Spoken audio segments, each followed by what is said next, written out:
രജനികാന്ത് ചിത്രം കൂലി ബോക്സ് ഓഫീസിൽ അതിന്റെ തേരോട്ടം തുടരുകയാണ്. വിമർശകരിൽ നിന്നും ചിത്രത്തിന്റെ സമ്മിശ്ര പ്രതികരണങ്ങളാണ് ലഭിക്കുന്നത്. രജനികാന്തിന്റെ താരശക്തി തിയേറ്ററുകളിലേക്ക് വലിയ രീതിയിൽ ആളുകളെ ആകർഷിക്കുന്നുമുണ്ട്. തമിഴ് സിനിമയിലെ OTT വിൽപ്പനയിൽ ഇതുവരെ നടന്ന ഏറ്റവും വലിയ വാണിജ്യ ഡീലാണിതെന്നാണ് റിപ്പോർട്ട്. നടൻ രജനികാന്തിന്റെ ഏറെ പ്രതീക്ഷയോടെ കാത്തിരിക്കുന്ന ആക്ഷൻ ത്രില്ലർ ചിത്രമായിരുന്നു കൂലി. ഒടുവിൽ ഓഗസ്റ്റ് 14-നാണ് ചിത്രം തിയേറ്ററുകളിലെത്തിയത്. ലോകേഷ് കനകരാജ് സംവിധാനം ചെയ്ത ചിത്രം ബോക്സ് ഓഫീസിൽ മികച്ച പ്രകടനം കാഴ്ചവെക്കുന്നുണ്ട്. 3 ദിവസം കൊണ്ട് 300 കോടി ക്ലബിൽ ഇടം പിടിച്ച ചിത്രം ഉടൻ 600 കോടി ക്ലബിൽ എത്തുമെന്നാണ് കണക്കുകൂട്ടൽ. ഈ വർഷം ഇതുവരെ തമിഴ് സിനിമയിലെ ഏറ്റവും കൂടുതൽ കളക്ഷൻ നേടിയ ചിത്രമായി കൂലി മാറി.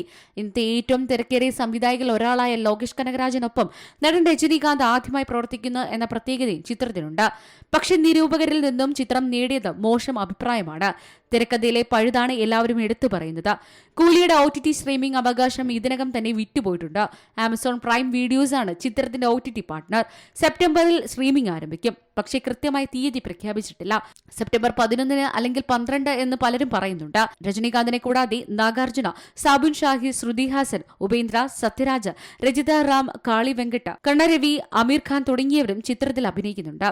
Entertainment desk, Zee Malayalam news. ഏറ്റവും പുതിയ വാർത്തകളും വിശേഷങ്ങളും വിരൽ തുമ്പിലറിയാൻ സീ മലയാളം ന്യൂസ് എല്ലാ ഡിജിറ്റൽ പ്ലാറ്റ്ഫോമുകളിലും ലഭ്യം.